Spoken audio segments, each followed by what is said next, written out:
Startup Essential session on financial planning for business success with one of our mentors, VM Rajashekharan sir. So, Jaya ma'am, would you like to introduce the just speaker? a couple of minutes, very quickly. I won't take too much time. Sure. I know we have some external founders as well who have joined us, so welcome to you all. Those from Incubation Cell know me. I am Jaya, and I'm here representing the larger incubation ecosystem at IIT Madras.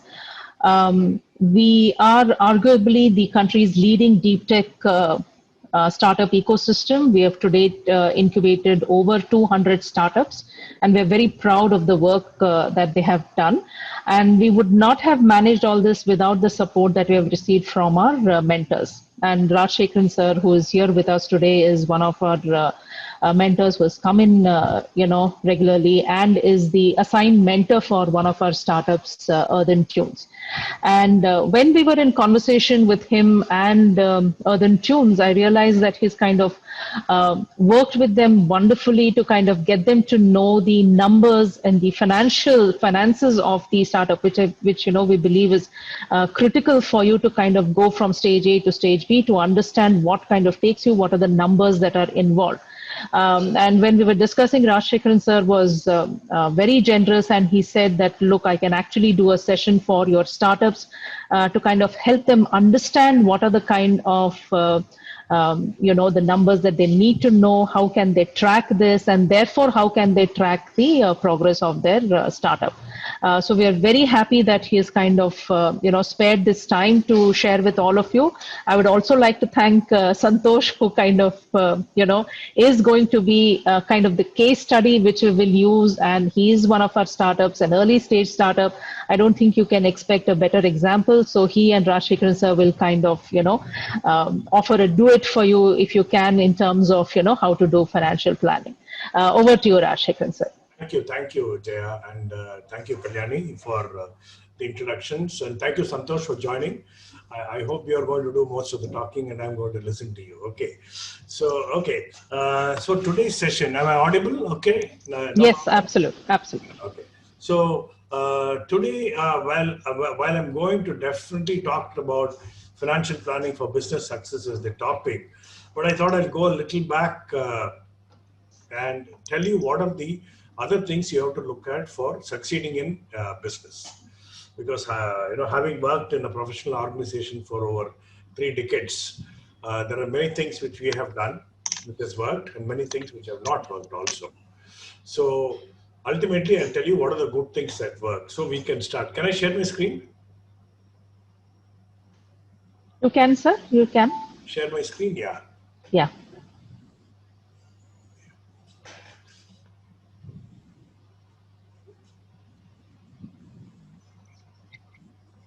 Yeah. It's okay, visible?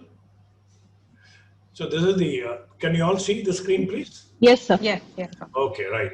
So this is the topic given to me, and let's start now. First, the scheme, what we're going to do for the presentation is I'm going to talk to you something about core competency, sustainable competitive advantage, shortlisting of products and services, market size analysis, market segmentation, targets and leading to targets and goals, financials, and then dashboard. See, obviously, if I straight jump into the financials, it's not going to make any sense to you. That's why I thought, let me take you through the flow. So anybody would like to say anything about core competency and sustainable competitive advantage? Anybody can talk. In the sense, I think, Jaya, let's make it as interactive as Sure, sir.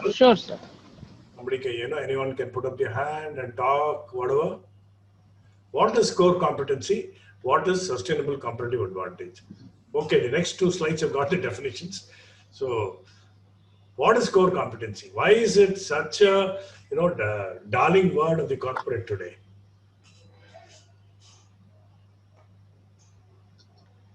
Go ahead, please. Try, no problem. Doesn't matter if you're not right. No, the technical competency as well as the business competency. So basically, you need to make sure whatever you are doing, either a product or service or anything, you should be having the capability to do that. So that is the core competency from the team perspective or the startup perspective. So, Yes. Or what is your core strength, your USP? so that Yeah, correct. Yes, yes. What else?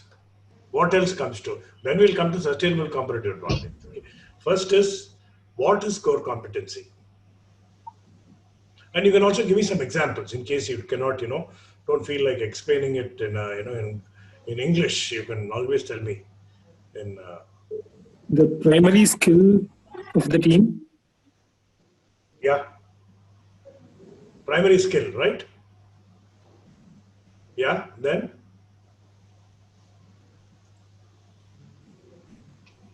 If you are a manufacturing company, then research and development would be your core competency, something that. So it really depends and varies across the sector. But for a sales and marketing, your core competency might be a sales team. So it is defined based on the vertical your company is functioning in. Yeah, correct. So what is it? For example, the company, let's take let's take the example of who would like to venture and tell me that, I'm the company, I want to know what my core competency is. We'll attempt to answer, yes. Any startup? Because it's important for us to understand. Okay, let me give you an outside example. Okay. What is I used to work in ITC for a very, very long time. Okay. What did we, in ITC, we have marketing and distributing a lot of products, consumer products. I'm not looking at the hotels business for a change, only in the consumer products. We distribute from atta to confectionery to agarbatti to matches to cigarettes to. Okay, so therefore, what is the basic competency which is required? You're doing so many products, no? supply chain management. Correct, right? Supply chain management is one competency what you require. You see, there are several competencies which are there in the professional world, but you need to pick 2 or 3 which is important to you. So that's an important core competency. Okay, supply chain management. Number 2, distribution. Distribution or reaching the products to the last mile, to the retailer from where the consumer can pick it up. Okay, then what are the other competency which is required?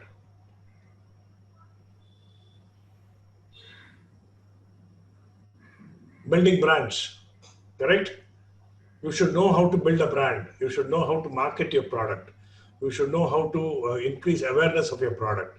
These are competencies, correct? Now let's take the example of one of the who would like to volunteer and say that, my product is this and this is my core competency. Anybody? B-Box, Prasad, you can mention. Yeah, go ahead. Yeah, so we are working on augmented reality and virtual reality related solutions. It's a software solution. So our core competency is mainly the 3D modeling perspective as well as the programming perspective. How to convert a customer pain point into a visualization. So that is what we are trying to address. That is your core competency, correct? Yeah, what else? See, what happens is, normally what happens is most companies think inwardly.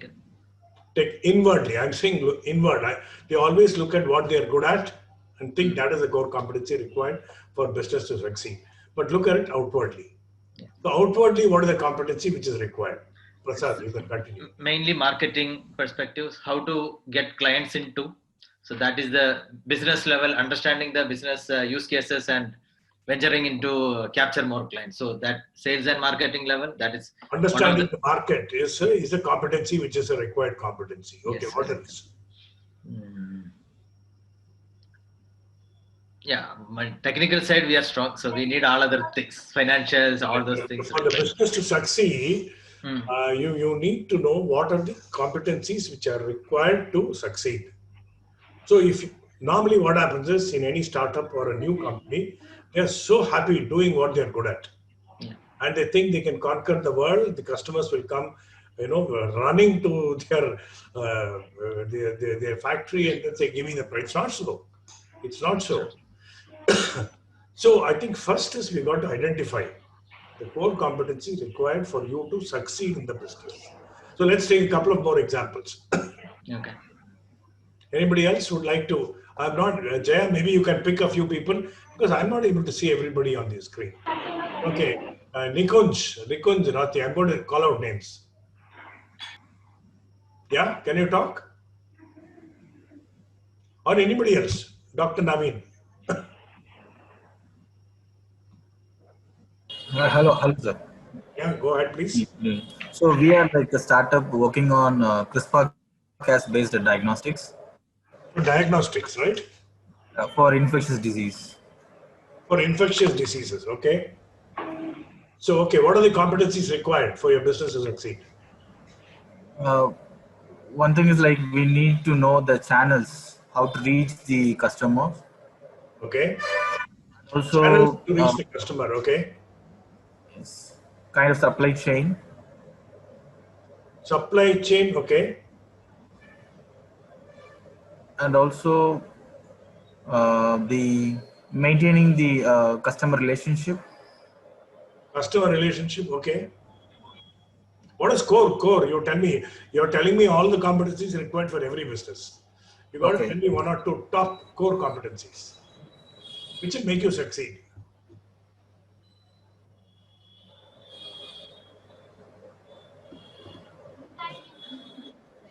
Yeah?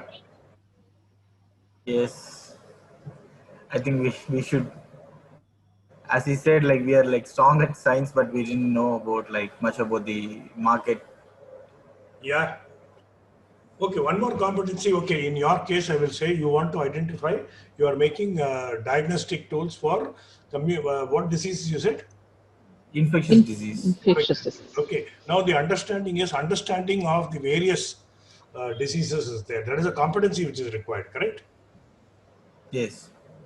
So, are you doing a continuous search and survey of that? Survey of disease prevalence Yeah. that we are doing. Yeah, okay. So, that is a competency which is required. Okay. You should, because look at it always from the customer end, client end, market end. Okay. Because I am talking to a set of people who are outstanding in technical matters. You can convert a need to technology. Okay, but you need to convert your technology to a need, related to a need. That's a more important thing. Okay, next, somebody else? Maybe I can share. This is Yeah, go Vaibhav ahead, please. Bhatia. Yeah, who's that, sorry? This is Vaibhav Bhatia. Yeah, go ahead. I'm from Lamarck Biotech. Yeah. We develop cold chain independent pharmaceuticals. When you're speaking, can you put your video on so that I can see you? Yes, it's on.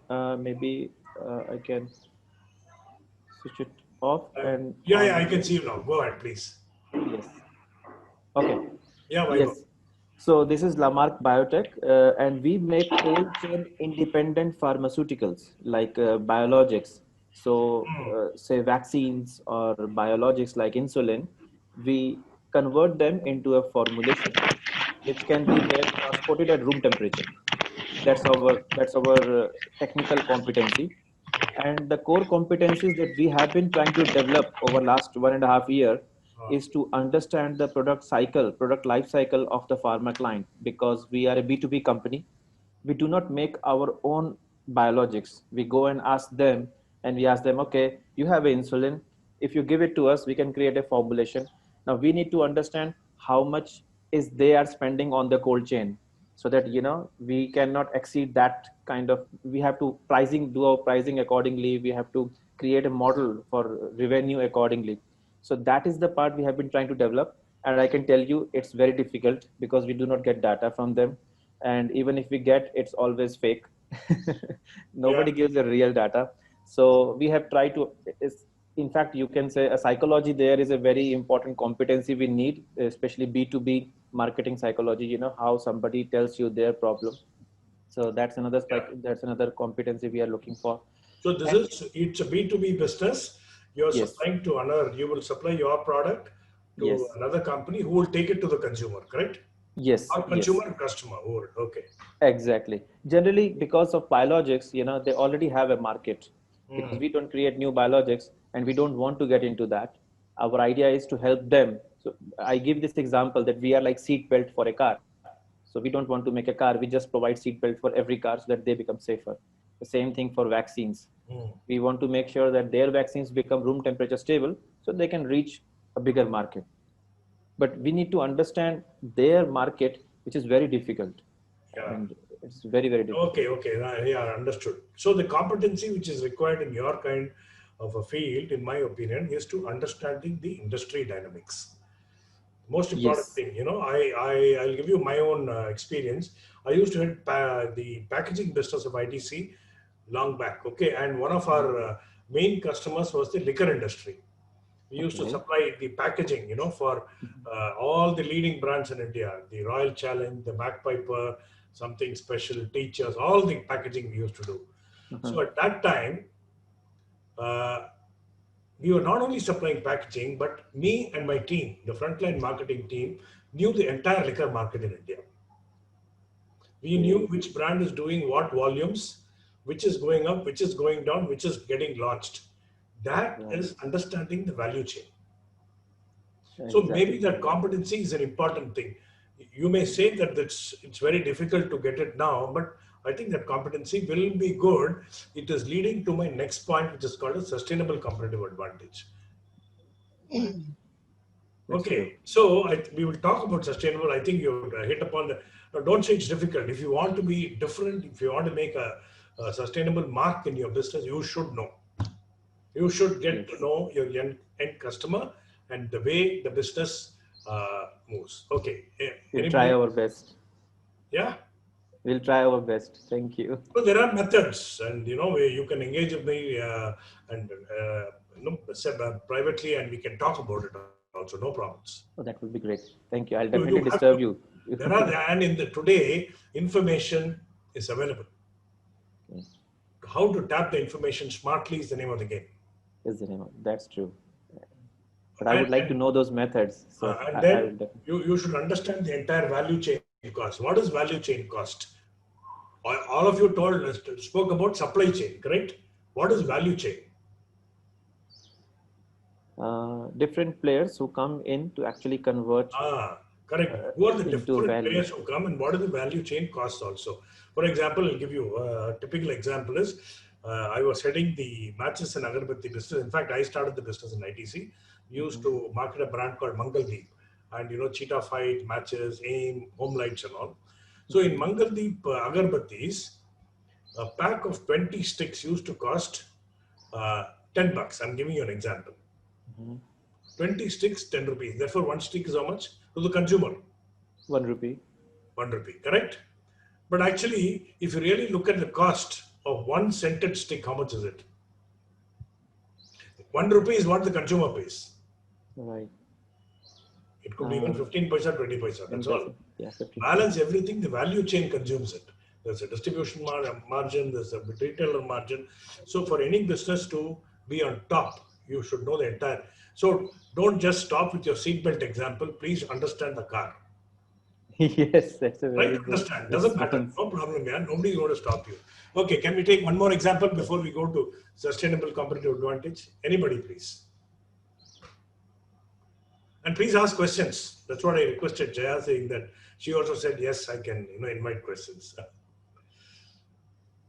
Go ahead, one more example. Then we talk about sustainable competitive advantage. Yeah, this is Guru here from Sperular. Yes, yeah, I met you. Yeah, we met quite a few times. Our challenge is we are similar to Bebop, but our core competency. I think somebody has to background noise. Yeah, that's it. Yeah, go ahead. Our core competency is in niche math algorithms and spherical geometry, but our main challenge is in value articulation, where it improves the business value to the customer.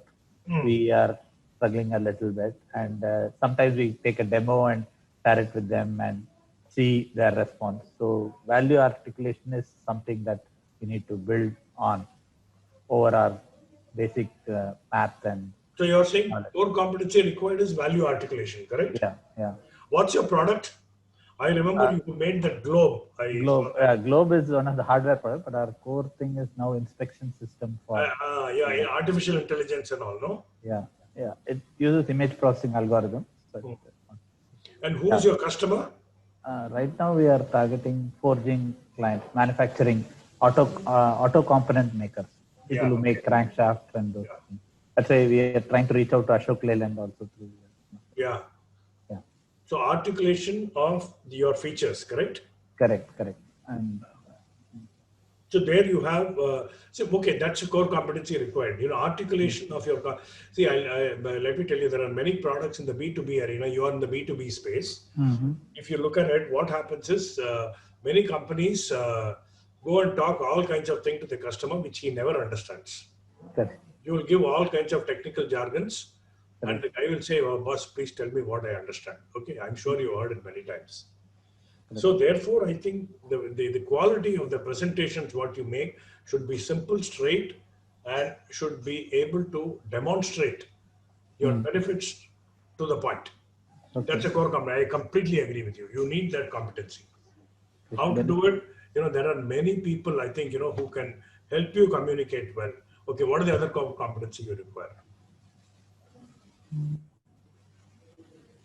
There's market sizing and market understanding. Yes, correct. Because it's a very, some level, it's the big players we may not do it, but there are a lot of small players whom we don't know the sizing well. Okay. We need some. Correct. Yeah, we'll come to that. We are going to talk about it. Okay, good. I think, I'm very happy that, we had a nice discussion. So this is the explanation, what we had put up as core competencies. Differentiate an organization from its competition and creates competitive advantage in the marketplace. Typically, a core competency refers to a company's set of skills or experience in some activity rather than physical or financial assets. Got it? Clear?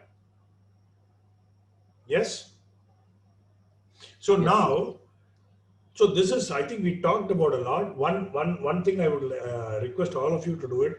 After the session is over, please go sit down, take a piece of paper and write down the core competencies which are required for your company to become a success. Keep this definition in mind. Okay, next we are going to talk about what is sustainable competitive advantage. I'm going to, somebody can read it? Go ahead, Vaibhav. Yes. Sustainable competitive advantages are company assets, attributes, or abilities that are difficult to duplicate or exceed and provide a superior or favorable long-term position over competitors. Yeah, this is the most important thing. See, when in ITC, our entire, we had about 13 businesses. So all of us had new ideas every month, and they had to go to the board for clearance to go ahead, right? And the chairman used to ask us only one question. Tell me the edge over competition on this particular product. How is it that you're going to confirm to me that competition is not going to replicate this easily? You got it?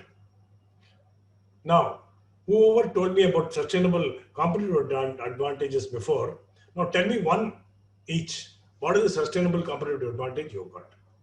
That is what is going to make a difference for you in the marketplace as well as in premium pricing. In our case, it's patents that we try to create, intellectual property, Yeah. and some trade secrets, as well as network. And I can say the image of the company, the confidence we build, because that has been one of the limitations till now. A lot of it's difficult to enter market in a pharmacy. So once you create a confidence on brand value, you can say, it becomes a good competency for you to stay because you have done some of them in a better way in the past. How, how is it difficult for competition to replicate this? For example, like say we are stabilizing vaccines. Okay. And when we are trying to enter the market, people ask us, oh, have you done something before? So definitely they're going to ask the other competitors also, have you done something before? So we move first, and if we are able to do one or two beforehand with our intellectual property, we will get confidence from the pharma market, and that is going to be always ahead of competitors. Of course, it's not going to be 0-1, but when they will be 1, we will be 2. So that way, confidence of the market is, because there are very few players, you cannot have like 20, there's maybe 5 or 6 players, big pharma companies.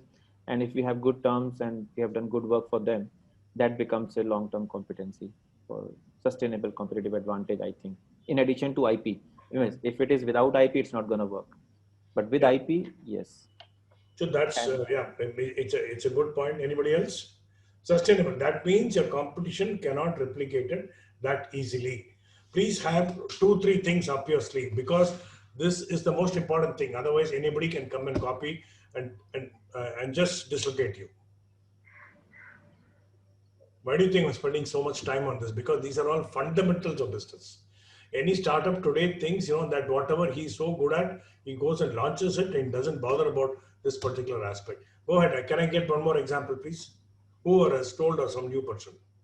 What about Priya? Can you talk? Yes. Hi, sir. I'm from Incubation Cell. Oh yeah, Priya. I'm sorry. Anybody else? Yeah, please go ahead. Okay, let me tell. So I'm Prasad here. Yeah, so for us, actually, we are that, as I was telling, AR/VR company. So here, in the software perspective, generally 3D models are actually done by very high-end PCs. So what we are doing is the 3D model, same kind of 3D model with the almost same quality what people are requiring. We are showcasing it in a cell phone or iPad or tablet. So that USB, that manual work or that pipe in the stream of work, whatever we are doing, that is our USP actually. So so changing 3D visualization from a designer perspective to the consumer end, so we can bridge that gap, and that is the USP we are talking about. No, there's a small difference between USP and sustainable competitive advantage. USP is a unique selling proposition. You could, selling proposition means you're saying that as a marketing pitch. That is USP. It could be what you're saying is also true. Sustainable competitive advantage is a brick wall you're building between you and competition. Your competition should not be able to touch you for a period of time. For example, what did Jio build as a sustainable competitive advantage? Pricing. They were able to put that cell phone in a so cheap rate, or pricing. Whether it is going to be sustainable or not, at least for 1 year time, they threw out competition. They got huge. And number 2 is their distribution width. Nobody could match it. The Airtels and everybody were just standing and watching them growing. No? Could anybody do anything? Nothing. But over a period of time, now today what he's doing, he used that as a tool. Today he's bringing a packaged offer. He's going to offer you internet, he's going to offer you mobile, he's going to offer you a landline phone, everything packed for $100,000. That's what he's doing. True. So if you look at sustainable competitive advantage of a company like, say, Godrej in the mosquito repellent market, what did they have? They came out with unique formulations for mosquito repellent that took them up for quite some time. After that, competition will catch up. I'm not saying competition will not be able to catch up with you. It should give you a head start.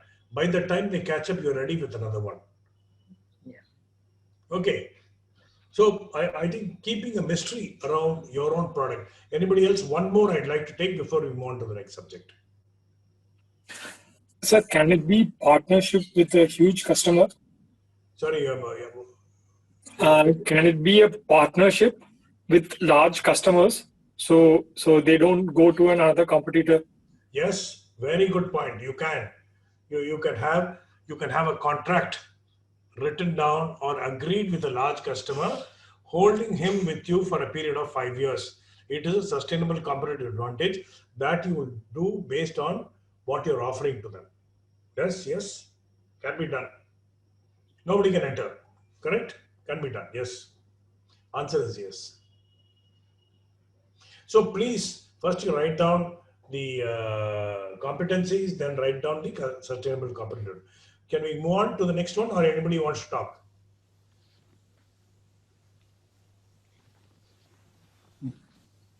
Yeah? Okay, next. So now next is the most important thing is, everybody thinks, whatever products I have done is the best in the world. And then they feel, let me launch. I don't know the width and depth of the products what you guys are making, but technology and invention is not a route for market leadership. It is again a means to an end. First, based on market need and core competency. What is market need and core competency? I mean, what am I good at? I still remember when I was in the agarbatti business. I had a very interesting desire to get into the mosquito vaporizer. That vaporizer that you have into that market. So there was a market need. It was growing. People were moving away from mosquito coils. They were using the vaporizers.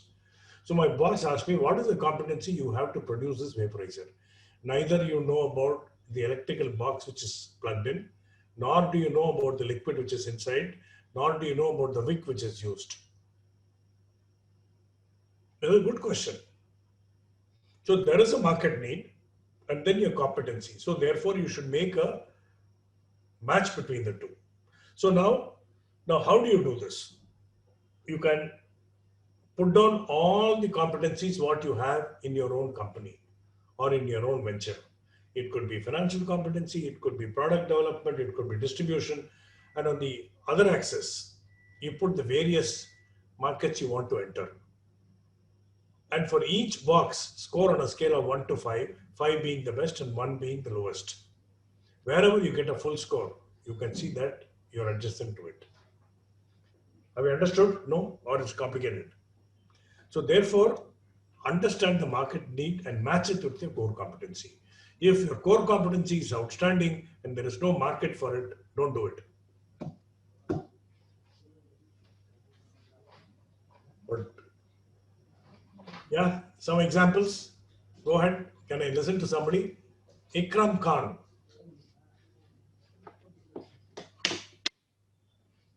Yeah, please. What is your learning from this? Go ahead, Ikram. We are specialized in microfluidics and electronics. So we have many patents and which can't be easily replicated. And so we can make everything at in-house R&D. So it's difficult for other competitors to take over. It's difficult for others to replicate, correct? Replicate, exactly. But what does the market say? What does the market need for that? Presently, all the biological they do in large lab setup and require very costly equipments. So we are working on some technology called the lab on chip. So which can bring all the complicated equipment, everything inside small chip, and reduce the cost for the customers. So our technology and the need for customers, which will reduce their cost, is very unique need for a customer. So yeah. So what is the market need? How do you measure market need? Market need, and this is so we studied competitors in the segment, like the Thermo Fishers. We studied the corresponding bioreactors. So whatever the sale, like bioincubators they sell, we got the numbers what they sell and what's the requirement in the current market. And if you bring the same product with many advantage and the best price, and we will get a better market than what they are getting. And the competition we will have is they have a good supply chain and a very established distributor chain. So that would be a big challenge for us. So what I'm thinking is to tie up with the existing distributor, biomedical distributor chain, and sell through them. So you are sure that joint venture with them. But can you quantify your market need? What is the size of the market? Yeah, I'll tell you something. I'll give you an example. Yeah. One guy, felt that he developed an outstanding machine to make dosas. Okay. He launched it. It didn't do well.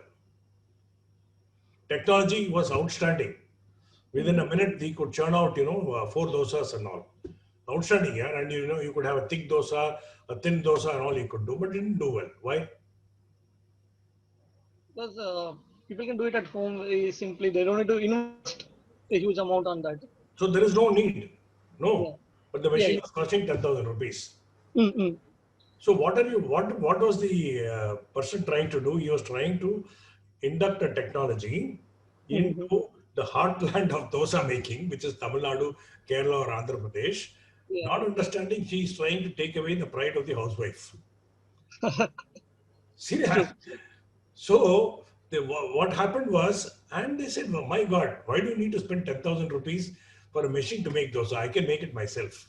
Whereas if he had planned, if he had gone to a place where people are not able to make dosa, and for example, if you had sold it in say Delhi, okay, or in say Gujarat, maybe it would have succeeded, but he should have thought about and giving the dosa batter also along with the machine or continuous supplies.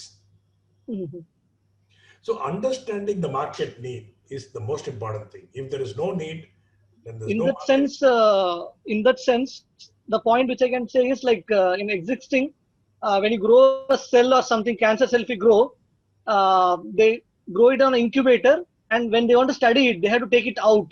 This can cause contamination. All this sort of problem is there. The cell, if contaminated, it can give you positive. If say we have COVID and someone have COVID and they study and this come positive by mistake due to contamination, and that would be a dangerous thing, right? So if you do everything on chip, that's a very less chance for contamination, and this is something which everyone wanted. So Yeah. lab on chip, yeah, that would be a main point. No, it is, boss, your product may have a market, but I'm saying have a scientific way of assessing it. I will tell you another good example. IDC has got a foods business. Okay. And, we got Sunfeast biscuits, you must have heard of. Correct? About 8-9 years back, they developed a beautiful product which is called that, something to do with, for sportsmen, fitness kind of a biscuit. We launched it. And who was the brand ambassador for that? Sachin Tendulkar. Okay. IDC has got the best of brand understanding, research, etc. But somewhere something failed. The product bombed.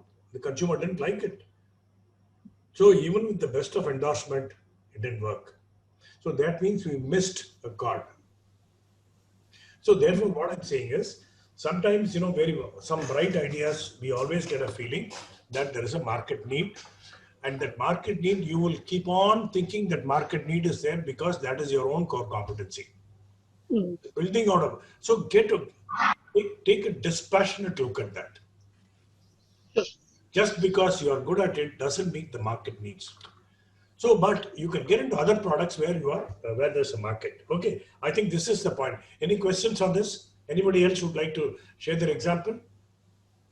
I think I can share a very important example that happened to us, because when we were developing our technology, we were in Europe. So while developing, it was difficult to move around, and we were talking to people in Europe if we can, create cold chain independent medicines formulations for them. And we didn't get any response because, you don't reach pharma directly. You generally go through middle people, 10, 20 people, you actually reach the CEO of the company. And nobody said, and then we was like, it's a great technology. But then I realized, Europe or America, they don't have cold chain problem. And then you look at the data from India, you see 25% of vaccines go waste every year here. And then you look at cold chain deficit and you look at market reports, and then you realize, okay, it's not that the CEO of the pharma should know the problem. Everybody around who you are going to connect initially, who may not be your customer actually, should also know the problem. It has to be so big, the problem, that even people who are not facing it should know the problem. Only then it becomes a need or a pain. So when we came to India, we really got a big, welcome. We got 2 prizes and all, only because everybody knew the problem. Everybody has seen wastage of medicines in front of them. Yes. So yes, that so happened. There was a clear need identified, Exactly. and you had the competency to meet that need. And it was a sustainable competitive advantage. The business will click. Right. And you can get a premium out of that. Ultimately, we are all doing business to get a premium from the market. If you want to do predatory pricing, it won't last much. Okay. So we are going to move on to the next subject. Okay. Now, market assessment. I think the next important thing is called the market assessment. What is the total accessible market and size? What is your size of the market? You cannot be in the sense you have to use some scale. Now tell me, I'm going to pick a person now. I'm going to ask him what's he. So I'm going to ask Rajiv or Dr. Naveen Kumar. What's the product you're making, Dr. Naveen? We are making diagnostic kits, as I said. Diagnostic? Kits for infectious disease. Okay, good. So what is the market size? So market size, we can get it from the secondary research data, like how big, I mean, the disease prevalence. No, I'm asking you, you're starting a business now. You come to that stage.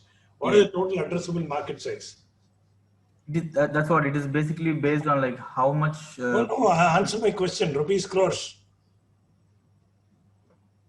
No, I didn't get. Rupees crores. How big is the market? 100 crores, 200 crores, 300 crores. How much is it? It's a million. How many million? USD dollar. 1 million is 7 crores. How many million? It's okay. Around. No, I'm not trying to make you uncomfortable. Point is, you should get it correctly. Okay. Size of the market, industry size, and the profitability. If you're saying this market is say $1 million in India, which is 7 crores of rupees, am I right? Size of the market. What is the profitability of this market? Will you get into an airline business today? No. Why? Will you get into a cell phone market today? Yes. Why? If you look at profitability as a question mark, okay. Yes. Will you get into a industry which is making telex machines?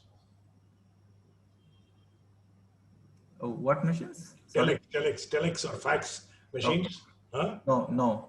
There is no addressable market.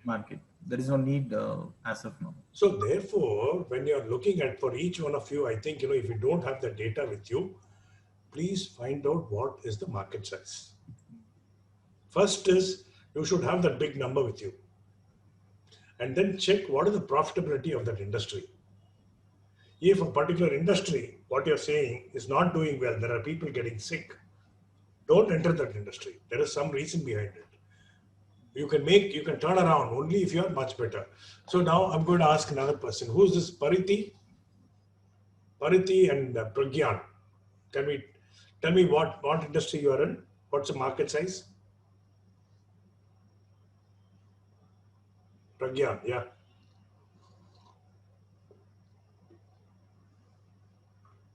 Pragyan, I think you're muted. You're muted. I think he has an issue with the audio. You want to just type in the chat, Pragyan? Yeah, okay. Then we can ask some Pariti. Yeah, so so we are developing long endurance UAV drones for surveillance and monitoring applications. So target market to monitor. Where I cannot see you here. Where are you? Can I? Okay.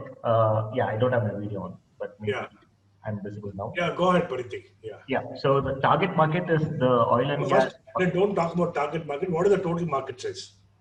The total market size is about 23 billion. 23 billion worldwide. Yeah. Worldwide. Okay, good. That's somewhere you got it. That data. That the source of the data is fine. Yes, we have got it from market reports. That's top-down sizing. We have also done a brief bottoms-up sizing of the market. Okay, what is your product? I didn't get that. So we are developing long endurance drones or UAVs for surveillance and monitoring purposes. Okay, good. So 23 billion is a huge market, right? Is the industry profitable? Yes. How do you know that? Have you looked at balance sheet, profit and loss account of any of these $23 billion companies? A little bit. See it in detail. Doesn't matter. Please see it in detail. Okay. Okay. Try and do an analysis of the financials of these kind of companies. Data is available. If those companies are not doing well, like the airline industry, be very careful. Find out. Okay. So the third point, I'm going to market segmentation. So 23 billion market, it's a huge one, man. So if you're good, what's your market segmentation of that? Suppose in any market, if you get into, It is, for a consumer product, it is cheap, regular, premium. So you say, I'm giving you a broad sense. Suppose you want to buy a footwear. There is something which is called a cheap, I go to this brand. It's a regular, I may go to Bata. Premium, I'll go to Hush Puppies. Correct? What is the segmentation? 23 billion. How have you segmented this? So we segmented this based on our use case specifically. So even though we can carry, our drones can do a lot of, can serve a lot of use cases, the specific use case that we are targeting, we segmented based on that, the functionality of the drone. So, okay, good 23 billion. If you break it up, what are the various segments? How much, the segment what you're talking about is out of 23 billion, what is the size of the segment? The segment that we are targeting is about 1.7 billion. 2 billion, correct? Approximately? Yeah, 2 billion approximately. It's huge. 2 billion is almost how much? It's about 14,000 crores, right? Yeah, that's right. So now you are looking at the world market, correct? Yes. So 14,000 crores. In that, next is your target market. Now you come to done the marketing. I'm happy that you have these numbers. Okay. Next is out of this 14,000 crores or 2 billion, which is your target market? Which is your focus geography? So the focus geography is India currently. In India. So what is the market size there? Now that is your target market. Out of 14,000 target market is about 32 million in India. So 32 million means about 200 crores. Yeah. Correct. Yes. Which is the focus geography within India. Yeah, that's right. Within India, any focus geography? Oh, no. We don't have market. Yeah. Okay. Yeah. And so now you got a 3,200 crore market starting from a 14,000 crore market. I'm very happy here that you are able to answer this very well. Well done, my friend. Thanks. So you got this example. I think all of you are able to appreciate this. I think he has got some numbers. So it's important for us because the sheet is most important for us. Total addressable market, even if you have not done it till now, doesn't matter. Do it again. Industry and profitability. Look at balance sheets. I mean, if you don't have, I think Jaya can help you or the incubation cell can help you. From the register of companies, you can get the financials of any company you want. Find out for the last 2-3 years, has it been doing profitably, not profitability is, find out. Next is market segmentation. Which market am I going to enter? What is my target within that? Which is the focus geography? And what is the fear? Can we do one more? Who would like to? Yeah, Jaya, you want to say something? No, sir, not at all. No. Now, one more example. I think Parithi, well done. I think you were able to. Please continue this. This is the most important thing. Yeah. Anybody else would like to, engage with me like Parithi did? Doesn't matter if you make any mistake. Don't worry about it. What? Yeah, nobody's. So I'll have Sabarish. Yeah. Who's that? This is Ikram. Where are you? I cannot see you. Ikram. Yeah, Vikram. Yeah. So our total addressable market is around 7 billion. Yeah. We got that from market research where this data is acquired from all the competitors, their sales. Okay. And our products, then we went into like niche market, which are answering like bioreactors and the microscopes and bioconsumables. That brings us to around 700 million. That is our service available market. Then we no, you see the 6 steps what I told you now. Now you said total addressable market is 7 billion, correct? Exactly, yeah. And then industry profitability, are they okay? Have you seen a few companies' balance sheets? Are they making money? Or are they making losses? That part I have not did. I will do that. Please do. Because for bioconsumable, I have seen I got some Zuba Corp. I got some balance sheets for bioconsumable, but for bioreactor, there is not a specific company. That's a challenge because they have a mixed products. So I'm not able to go for a particular company, but Doesn't for a bio. matter. To look at a surrogate for that. Mm-hmm. For example, if you look at, you know, the automobile industry, if you're not able to get figures for the tractor industry, you may look at a truck industry. See, I'm just giving you a surrogate, like, you know, look at close by industry to see whether the industry itself are profitable, or I'm jumping into a space which is not going to be good at all. Okay, that's it. Yeah, in that case, I did some similar thing, like where I got cell culture devices, where they are doing quarterly sales of around 8 million every quarter from based on competitor balance sheet. We got like that part industry and profitability. They are getting a revenue of around 7 million, around 8 million for every quarter. Okay. Yeah. Okay. Market. Hey, boss, looking at the balance sheet is not only top line, you have to look at bottom line also. Okay. Just creating turnover is not the name of the game. Okay, now look at market segmentation. Out of that 7 billion, what is the, well, I told you now, you've got cheap, regular, premium. How did you divide the market? And which is your target market? Actually, like we are at all the three levels, because the initial stage we don't is like laboratories where they want to just try basic cell cultures. Like we will give them like basic devices of microfluidic, like say 4 wells. They can grow some 3 organoids. And whereas if I go for some pharma industry, I will give them 48 366 wells where they have massively paralyzed the cell culture in large quantity, and they can do the screening parallelly. Okay, okay. So, suppose you have 3 segments in that 7 billion market. Your target market could be 7 million. I don't know, what is your target market? Your target market. Your total is 7, and this is around 700 million it comes to. Then available serviceable market is around 43 million. Okay, out of 43 million, find out, well, that 43 million is your target market. Yeah. Then market, okay, then you decide what is going to be a focused geography and what is your focused phased out plan. Out of the 34 million, you said, no, what is it for target market? Target market, I didn't get that. So target segment, even the geography based, right? Yeah, yeah. What is the number you said? After 7 billion, you said 700 million, then? And then 43 million. Okay, 43 million is the business what you're going to chase, correct? Yeah, exactly. So with that 43 million, which geographies are involved? India and US. So North India America. and US. So out of that, you will have a phased out plan. 43 million, I will do so much in year 1, so much in year 2. This is my target. You would say that I will attempt to capture 10% share of the market in year 1, which is 4 million. That is called the phase out plan.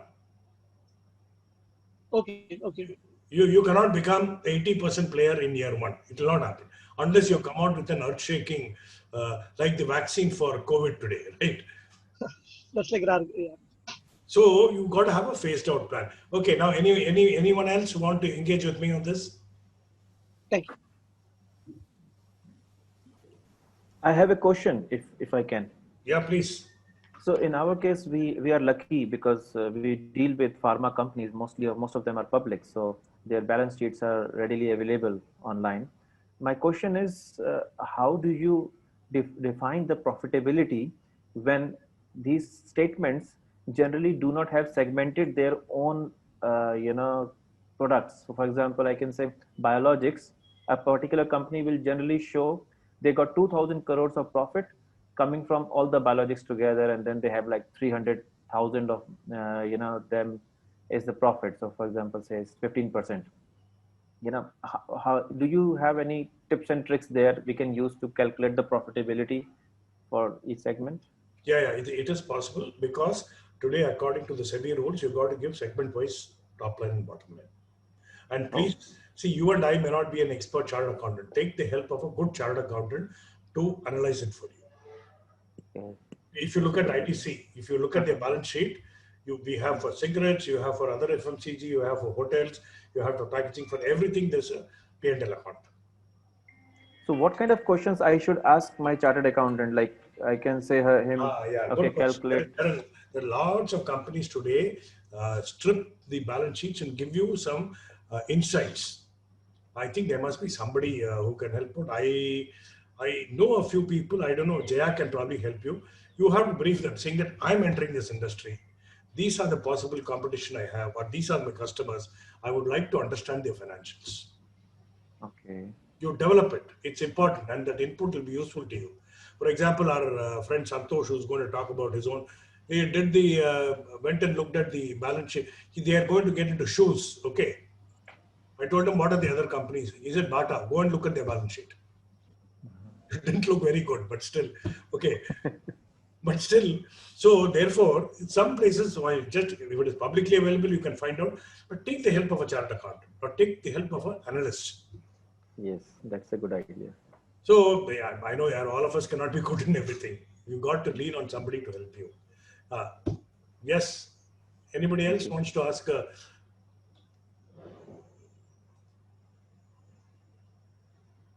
Rajiv, been quiet.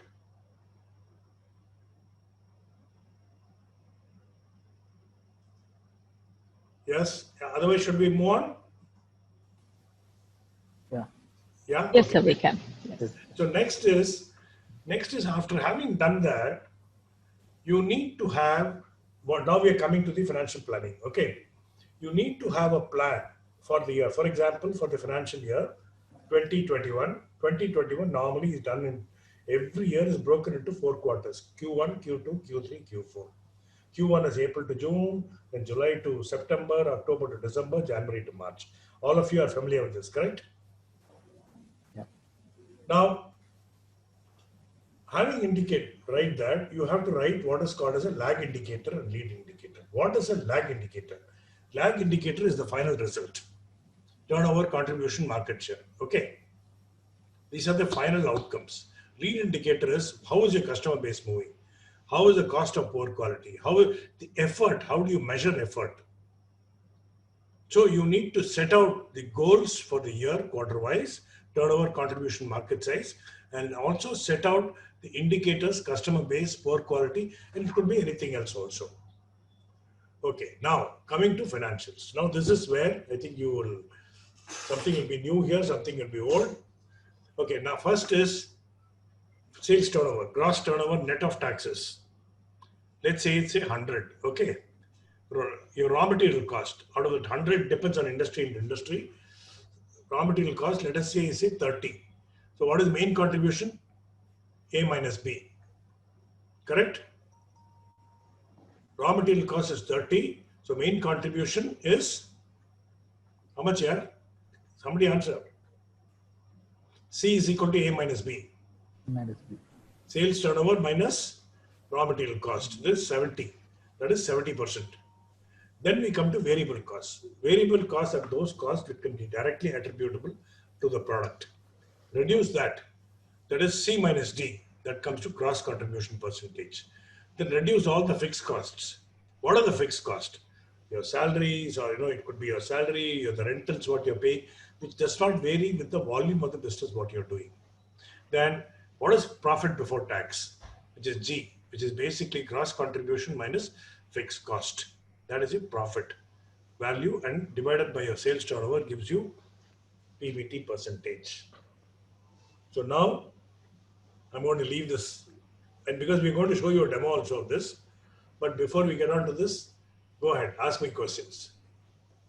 Have you understood this or not? It's a very simple thing, because see, look here, I'm not a chartered accountant, but I've run businesses. And using the simple matrices, you will be able to run your business very well. Yeah, go ahead. Who's going to engage with me on this?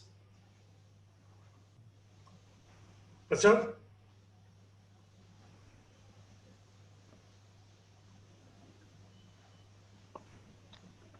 Turnover minus raw material call, we are calling it main contribution.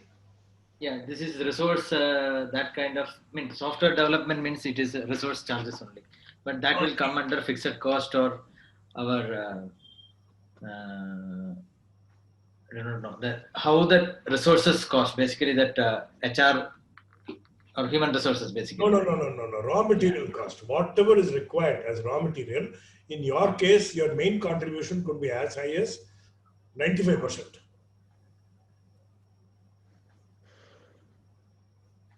Variable cost is your salaries, etc. Fixed cost is what you're talking. Okay. No. In that case, there is no raw material, right? There is no raw material. Therefore, sales main contribution is equal to your sales turnover. Okay. So where it is need to be categorized is what we need to know. Okay. Correct. Raw material. You don't have any raw material. For example, in the case of shoes, you'll have leather. He has to buy leather. He has to buy upper. He has to buy lace. All that will come as raw material cost. Okay. Turnover. The reason why we are bringing in this concept called main contribution, because in many industries, the raw material cost is extremely high. And your main contribution could be only 20-30%. So there has to be a focus on material cost. Okay. So then what is variable cost? Variable cost is something directly attributable. You may have variable cost. In your case, what is variable cost?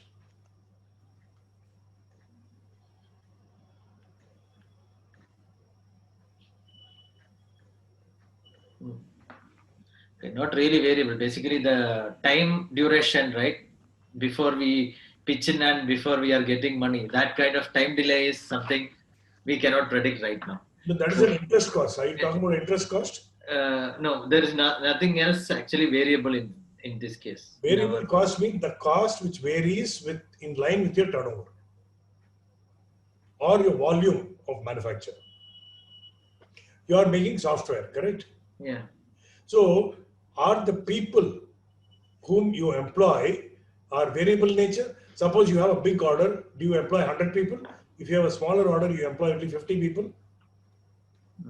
Right now it is fixed size team only is doing all the thing. Then it is a fixed cost. Yeah, when we are expanding, yeah, that will come in. But so maybe in your industry, mostly your sales turnover could be equal to gross contribution also.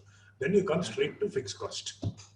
Cost of your people, cost of power, cost of cost of interest, the license, cost of depreciation, all the that. Software licenses, the rent and all those stuff. That's all fixed cost. That's all come to fixed cost. So that is a software example. Now somebody else, we can take some other example.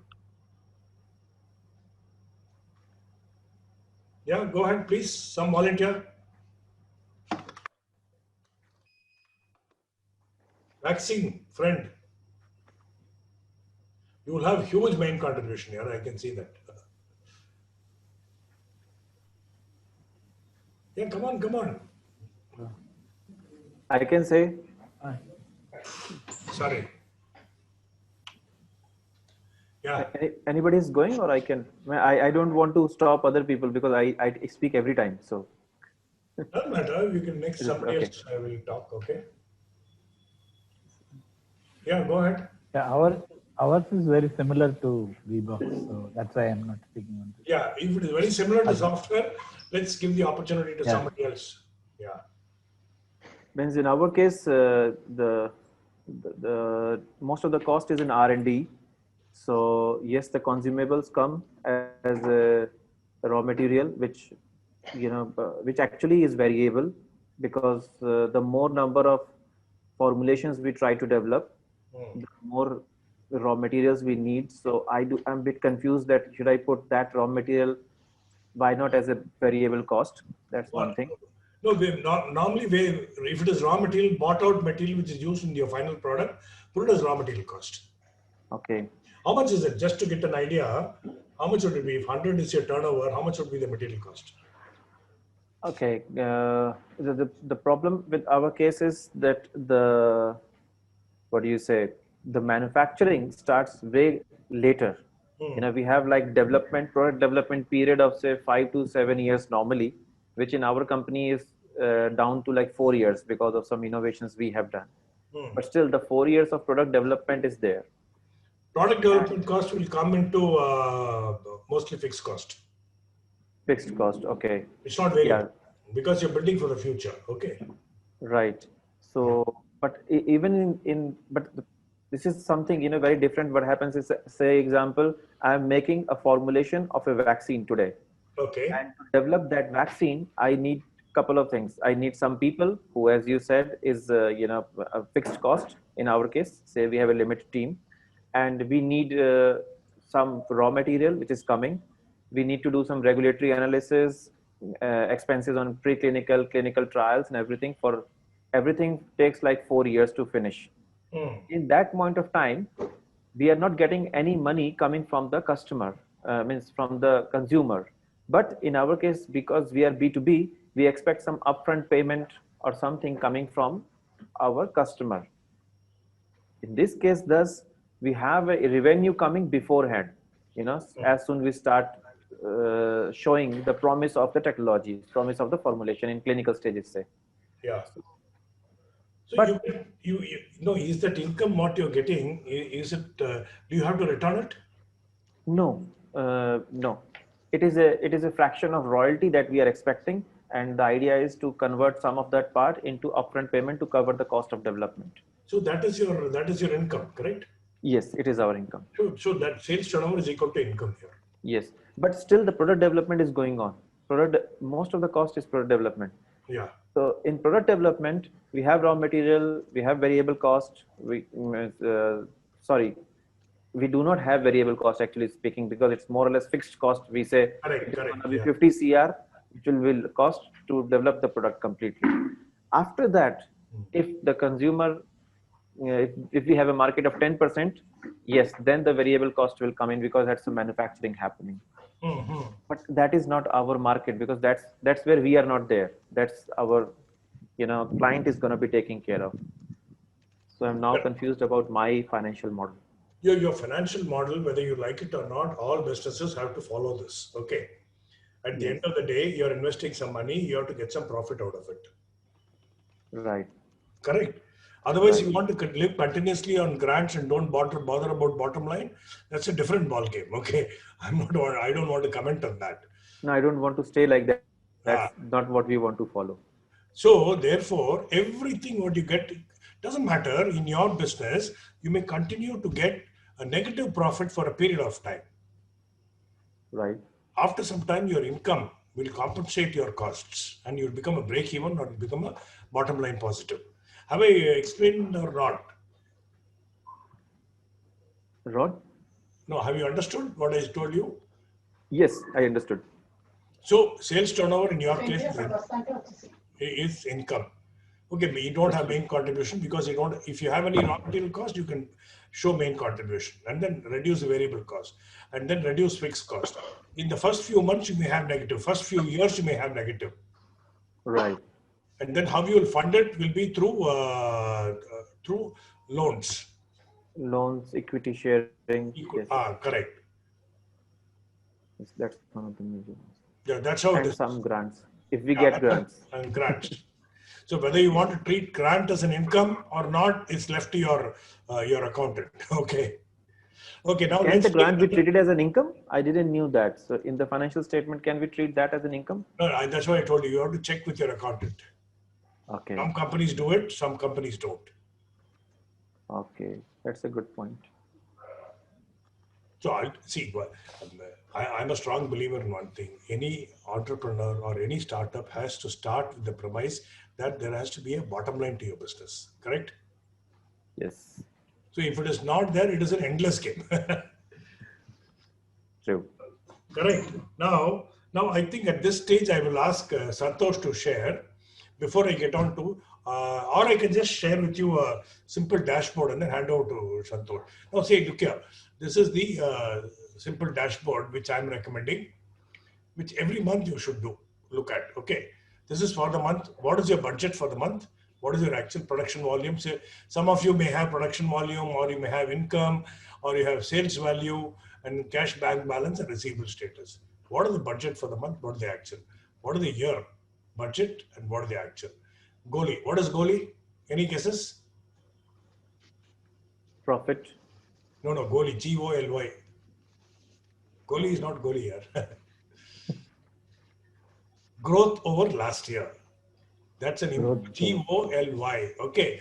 So it is important for you to understand whether you're static compared to last year or not. Okay. So you have to keep a percentage check, because this is, if you look at any balance sheet of any company in this country, they keep comparing compared to last year, compared to last quarter. Correct? Now I'm saying for a business of your kind, look at production volume, or you can have on the left hand side on the rows, you can have anything what you like, but don't have more than 5. I put production volume, sales value, cash bank balance, and then receivable status. Receivable status is an important index, because don't keep on selling and without collecting money. I think this is a simple dashboard which you can use. Okay, now I think we can.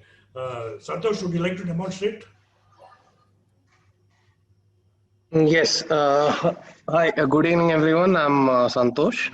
So I'm co-founder of Earthen Tunes, a startup that is being incubated at RTBI, IIT Madras. We are making footwear for rural India. And Rajshekhar sir has helped us in making financial planning. I'll share the Excel sheet with you. So please understand this. Is my screen visible? Yeah. Yeah, Santosh. Yes. Yeah, my screen is visible. Yeah. So I'll just demonstrate what Rajshekhar sir has mentioned. We are basically looking at the financial planning. So Rajshekhar sir has shown you in the individual headings. I'll just add some numbers to it. So, but this is very specific to our industry. So we are basically making footwear, as I mentioned. So first off, let us start off with the revenue. So we have gone quarter wise, and the total product revenue will be units sold into the sale price of each product. Now, right now, for the first 2 quarters, we only have one product in our portfolio.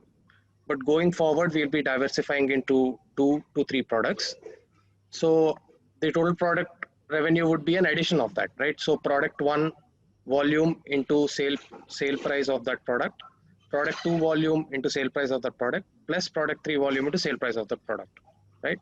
So that is how the product revenue had come. Now, raw materials for footwear industry are kind of straightforward. If you pick up a shoe, you will understand, things such as sole, the laces, the upper. So we have included all of that into the raw material cost. But here again, we have multiplied it with the total units sold, right? So let us say the product, my raw material cost for a unit is 100 rupees, and I'm selling 2000 units per quarter. The total raw material cost will be 2334. 2334000. Yeah. After that, now main contribution, which Rajshekhar sir mentioned, is basically you're trying to understand what is the contribution of the raw material cost into the total sale price cost. What we did here is we just subtracted sale price from the raw material cost, which is basically the total product revenue.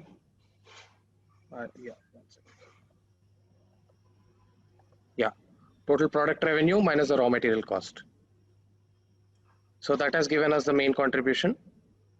Main contribution percentage is nothing but you take this number here, this one, and then you divide it by the total product revenue or the sale price, and you multiply it with 100.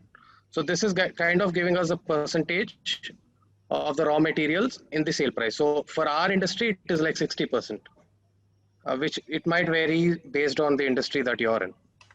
Now, second thing, as sir mentioned, variable cost is basically the cost that varies with the amount of volume that is produced. In the case of footwear, we have like three, I would say 2 basic things. One is the packaging and logistics, which varies with the amount of units that I'm getting produced. For footwear industry, generally, this is in the ballpark of around 20 rupees per pair. Okay. And salaries. Now, this is unique to the footwear industry because ideally salaries for any other industry would come in the fixed cost. But for footwear industry, we do the payment for the amount per unit basis. For example, let us say we are producing 100 units per day. and we are paying them 80 rupees. The 8,000 would be the salaries that we pay to the artisans, but that will come under the variable cost, right? So here we have again calculated the total variable cost per quarter, and then we moved on to gross contribution. So gross contribution is mainly the main contribution which we calculated earlier minus the variable cost which we calculated, right? And then again we did the similar thing. We tried to understand what is a gross contribution percentage here. So here we are trying to see what is a percentage of the variable cost in terms of the total price of the product. And then we have moved on to fixed cost. Now here, as sir was mentioning, someone was asking, you know, where do R&D costs come in?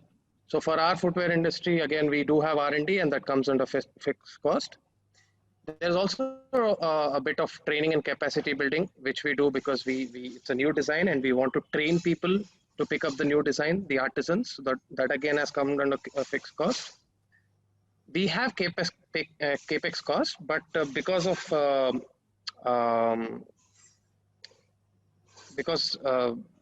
the depreciation in the cost of the assets over a period of time, we have only considered 20% of the capex. I think this aspect again, Rajshekhar sir, if you can explain them why we pick up 20%.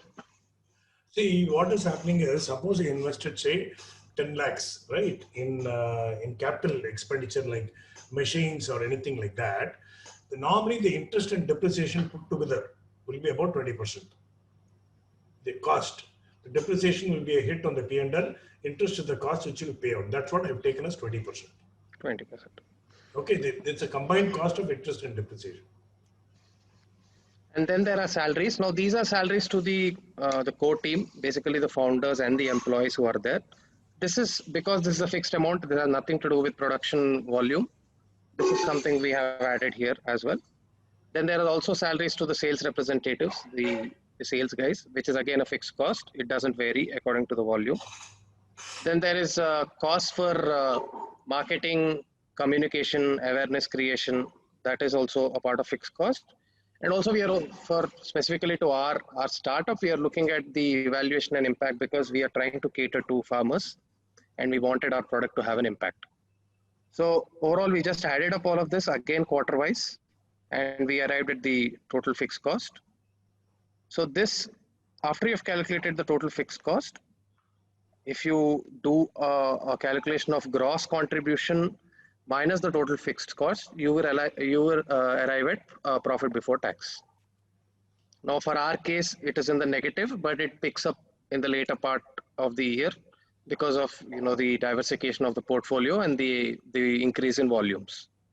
And again, the percentage is again similar to it. So this is how a simple P&L is constructed. So were we going too fast or you're able to catch on to what we are saying?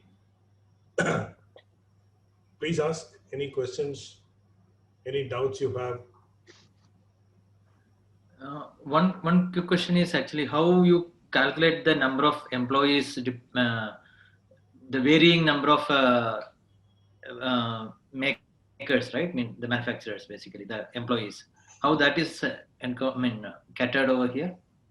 These are all actuals, in the sense, whatever, there is no budgeting here, it is all actuals. Suppose you have 10 people, put the cost of 10 people under fixed cost. Okay. Now here I am seeing that salary actually it is varying. So that means there are so many people coming and going for that work, is it? You add the total labor cost for that month. Okay. We basically outsource our footwear manufacturing. Okay. And generally the people are paid, as you said, based on the volume. For example, there are 2,000, there'll be X number of people who will be working. If I increase the volume to 4,000, there'll be more people who will come in. Because we want to reach the production volume target in a fixed amount of time. But the payment that I do for each pair remains the same. Okay. Each pair of footwear that I produce. So salary. What about the taxes, Santosh, especially for salaries and other taxes? Because in salaries, they're all net turnover, net cost only. Okay. So here we are only calculating profit before tax only. Okay. But the when you calculate salaries here, you put the salary as well as the tax on the salary that company has to pay together, like provident fund, or I don't know how, what are the things that you So that is the thing with outsourcing. Sir, sorry, you can go on. I'm sorry. No, what you need to do is, if it is an expense to you, it will be added to the salary cost. Okay. Wherever you can set it off. For example, you're paying GST on the sales turnover. No, don't take that in this worksheet. So if you're going to pay, suppose your salary bill is say 2 lakhs, okay, per month. Yeah, who asked the question? Can I see you? Vaibhav. Yeah, Vaibhav, if your salary is totally say 2 lakhs, and what is the kind of PF you have to pay? 10%, correct? Yes. So 20,000 rupees the PF you have to deposit, correct?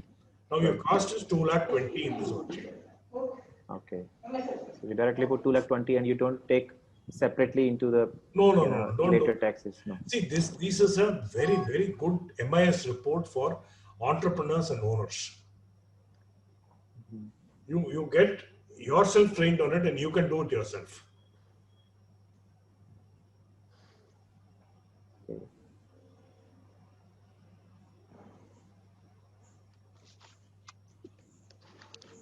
And generally the R&D costs here, you don't have quarterly, because R&D is generally like done way in advance, like you must be doing R&D for 6 months. So how do you divide R&D cost quarterly here? No, R&D cost is, I didn't get you. Suppose you, what do you mean by R&D cost? Just explain to me, please. For example, here you have development and research, including field research. Yeah, correct. So there are two types of research that you must have done, as a whole. If you're planning, not talking about accounts, but also the finance part. If you're planning, you are putting quarterly some amount of, because in your case, you have already done that. So you're putting some amount of R&D every year, some fraction. So is it like a part of your revenue? You say, okay, if we have 1 CR of revenue, 5% we put in R&D, or No. These are all actuals, whatever spends. Suppose, in your case, suppose, you have budgeted to spend about 1 crore in a year on R&D. Okay. Okay. So you have an option of putting 25 lakhs in each quarter. Or strictly based on what you spend. Quarter 1, 0 spend. Quarter 2, 0 spend. Quarter 3, 50 lakhs. Quarter 4, 50 lakhs. Got it. Yeah. Actually, you should put, because this is as you spend. And you can add some provisions also. Provisions means? What exactly it means? Provisions. That means, suppose you're committed for expenditure in a particular quarter. Okay. That also you can add here if necessary. Okay. And this particular thing is separate from the labor cost and salaries. Labor cost. Somebody has to mute. K, who's at K? Yeah, it's okay now. Yeah.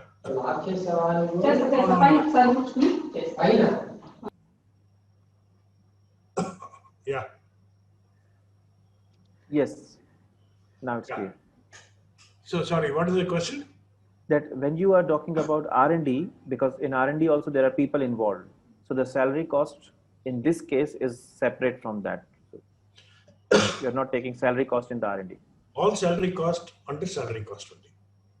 Okay. At the end of the day, your segregation is people cost. They could be in, you could have a sub-diversification. You can divide it saying that in production I'm spending so much, in R&D I'm spending. But with this overall MIS report for you, keep it the whole thing under salaries.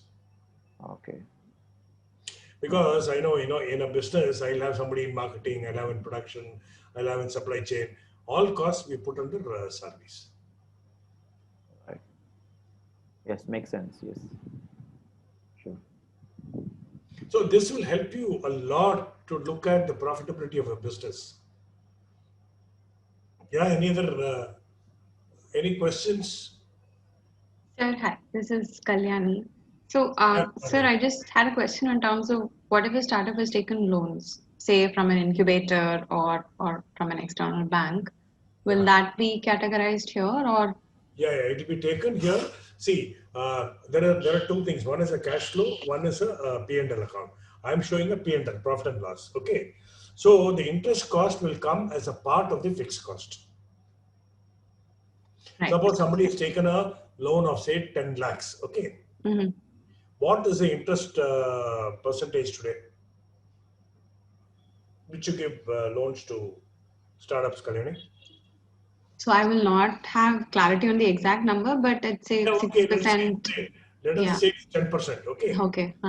So if it is 10%, you've taken 10 lakhs, 10% of that is say 2 lakhs, correct? Hmm. The 2 lakhs of interest has to come as a fixed cost in the statement. Okay. Mm. That's a payout. Okay. Mm.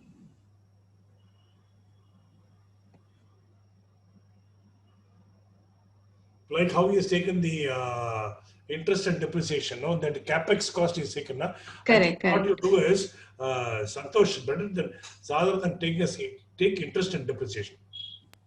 Sorry? Interest you can take 10%. The next line you can insert depreciation. Make that. Acha. Yeah. So that will become clear to it.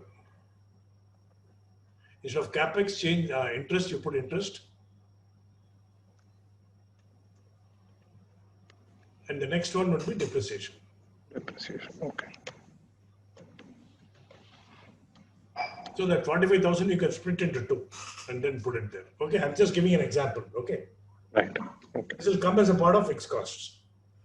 Sure. Got it, sir. Thank you. Oh.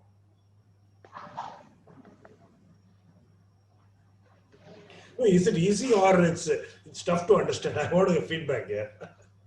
What, Kalyani, is it easy or tough?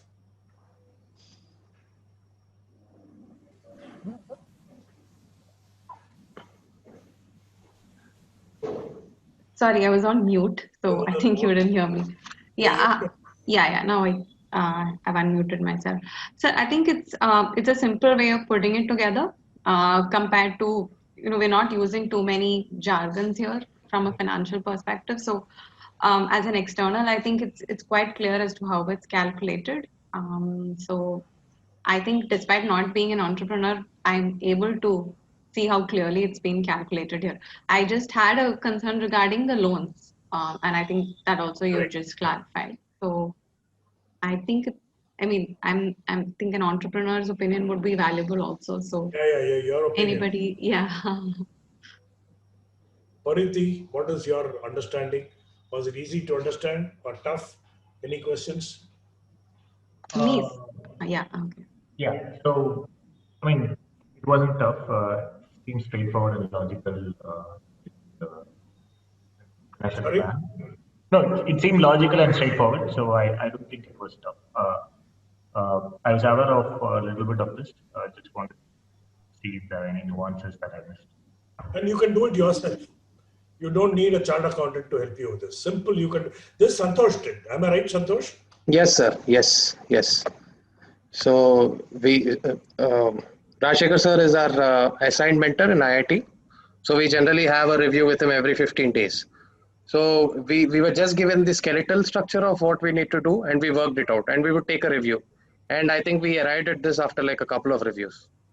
There were a few mistakes which we were making. There was a bit of confusion, but then more or less we got it streamlined. Probably like one review, 2 reviews. So now what you need to do is, now we are in, say, assuming now we are coming to the close of year 2020. Am I right? Yeah. Now, make out a similar plan for the year 2021. Forget about 4 quarters in 2021. Okay. Quarter 1, Jan to March.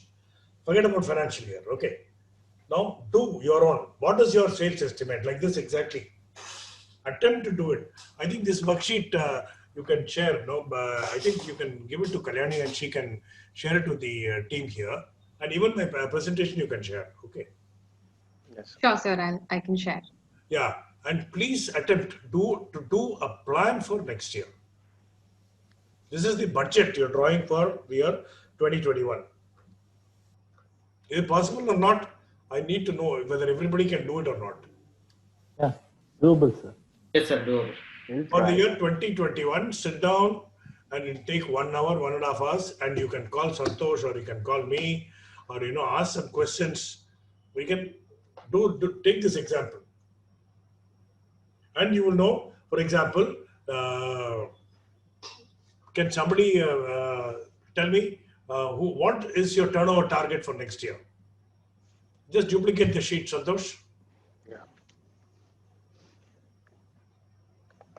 Who has got a sort of a business which has got some raw material also, so that we'll have a holistic view.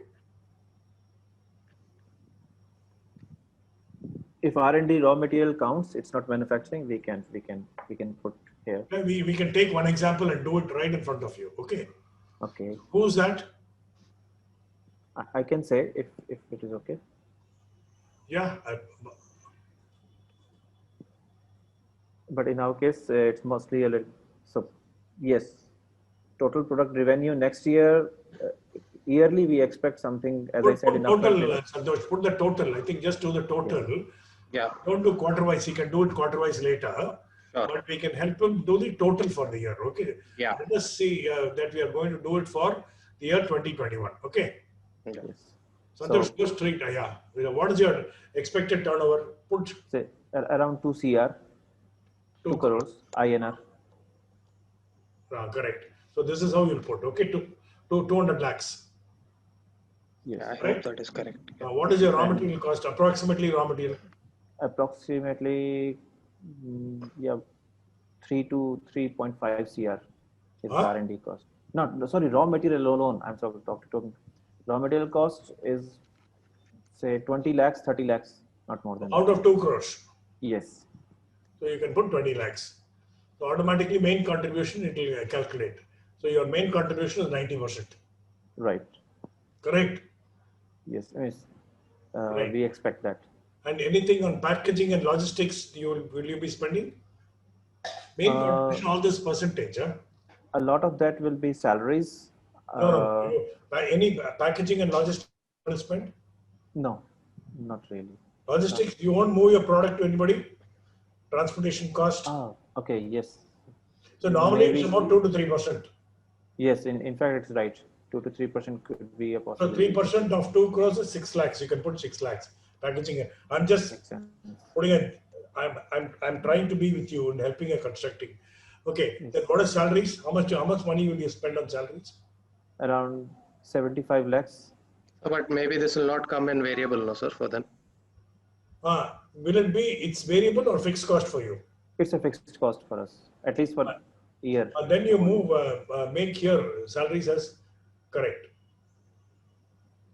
One second, sir. Yeah, I'll just put it here approximately for now. So you 75 mentioned lakhs. 75 lakhs. Okay. Yes. Now, what else is variable cost will come to the salaries? You remove that. Yeah. We need to do some outsourcing of. No, any studies. other expenses, miscellaneous expenses, variable cost?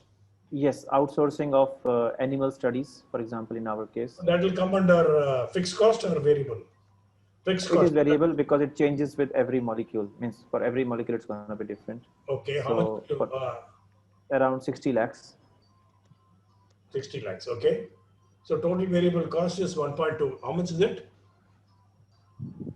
Total variable cost is. I'll just remove this. Okay, 39 lakhs, no? No, actually, it was calculated differently here. So. And then you remove the 6.6 per pair and all you can remove.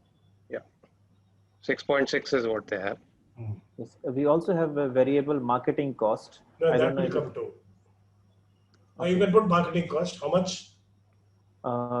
Including travel and everything, you can say 10 lakhs approximately. 10 lakhs, okay. So gross contribution. This is yes, 10 lakhs. Yeah. Perfect. Yes. Yeah. Okay. Now gross contribution. What is gross contribution? Is basically your main contribution minus your variable cost. Okay. Okay. So you have that calculated here. That is about 1 crore. Now, what are the fixed costs you have? Come down. Right. We have fixed cost for the space, building. So I'll put in rentals. Yes. Yeah. Okay. Right. You can change it as per you want. Okay. Huh? Yes. Rentals around 1,20,000 per month. No, yearly. That's all. In this. Yes, because we are in incubation center, we don't have to pay a lot of money. Good, good. Yeah, you're lucky. And we are outsourcing a lot. Yes. And then interest and debt, because we are using their machines, so we are not using a lot from our side. Any interest? Any loans you've taken? We are going to be taking one, so 5%, 5,000 euros. 5,000 euros approximately. So how much is in rupees? 5,000 into? 3,50,000. So. 3,50,000. Yes. So that is, what is the interest component of that? 3,50,000. This is the interest component of that. Okay, right. Okay. 3,50,000. And then depreciation, anything on machines, etc. You're going to take? You can take a 10% depreciation on any capital expenditure you have. Yes, around 50 lakhs of capital expenditure. On 10%, so 5 lakhs you can charge. Okay, 10% I've taken depreciation. Okay, right. And remuneration for founders, how many people do you have? We have 4, but only one needs remuneration. Other 3 have a source of salaries. So they don't want money. Yeah, they're rich. They cannot take because they are professors and all, so we cannot give them money. Okay. Who is that 1% you are going to take? Huh? Yes. This is an important question. How much should I take? No, I'll tell you. How old are you? I am 39. And what is your education qualification? So I did my PhD from Tata Institute, Indian Institute of Sciences. Then I put postdoc for like 7 years. 3 years in startup industry. This is my second company. So if you have been working elsewhere, what would your salary have been? When I left my job, my salary was something close to 40,000 euros in Europe, which is a low because as a postdoc we get less. And equivalent you can, I don't know in Indian industry how much they get, but yes, 25-30 lakhs should be minimum, in industry. So 30 lakhs. Okay, you should set a target. You should be at, if you had been working, that's what you should get at least 2 years from the startup time. So before that, at least you should take 50%. Okay. No, don't come and tell me if your directors come and say, who told you all this? Okay. No, I really don't want a lot of money. I'm just thinking about how to create this value. You take, salary for the remuneration for the founder, you take 15 lakhs. Example I'm giving. Okay. Okay. Yes. Perfect. Sales representatives, anything you want to take? Pardon? Sales rep? No, in our case, that's my job mainly, so don't need another one. Yeah. And then communication, promotion, anything you need to do? Yes, we put marketing expenditure. I thought it was for that, all of that including. Okay, then we did not take it here. You can remove that. Just make this it zero. This one, sir. This one. Let the heading be there, but you can make the 0. Okay. Okay, then. Yes, monitoring evaluation. This is a board that we have to hire. So auditory board, and that is important here. So I think it will easily cost 10 people, say 1 lakh each person, at least 10 lakhs. Yes. So total that fig per piece you can remove here. Yeah, sir. So your profit before tax is coming to, if you do, and you can remove all the quarter-wise numbers so that you can just focus on we are just giving you annual, you can split it quarter-wise later. Okay. Right.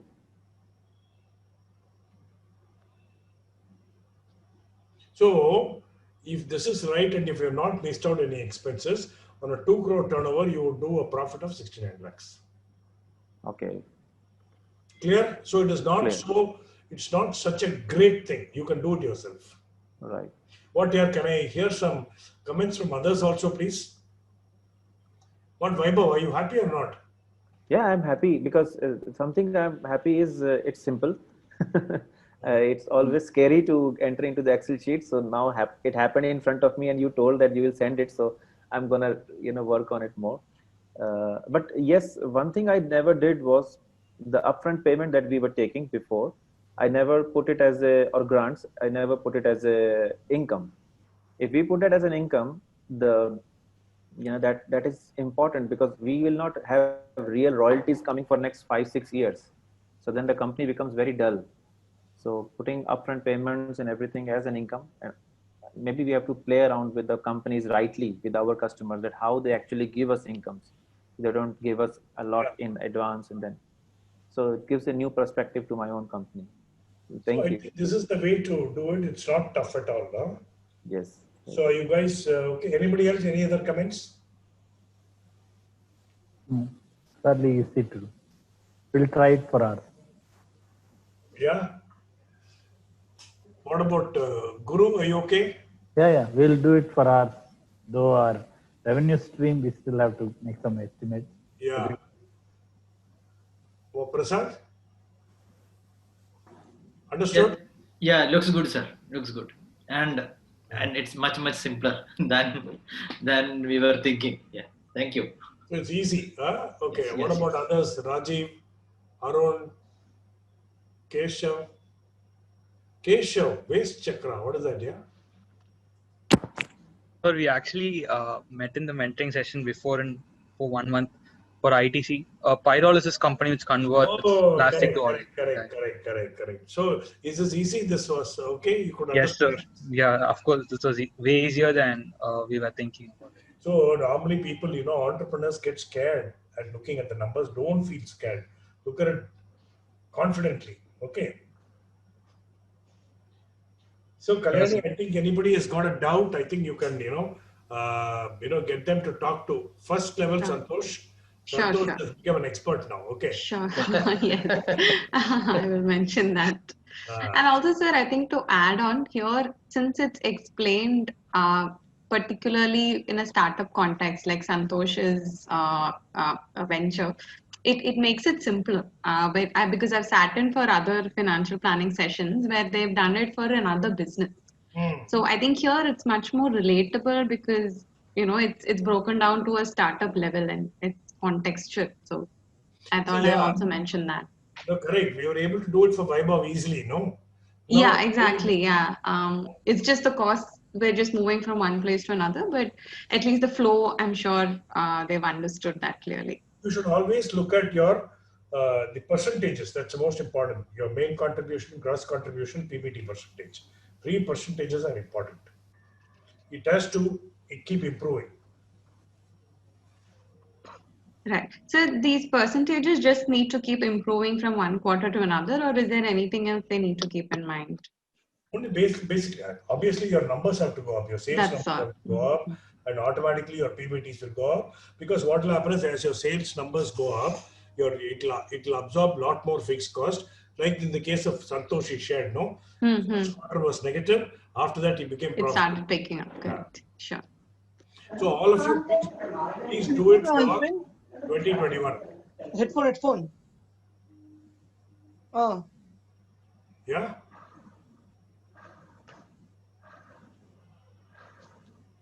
Any questions? No question.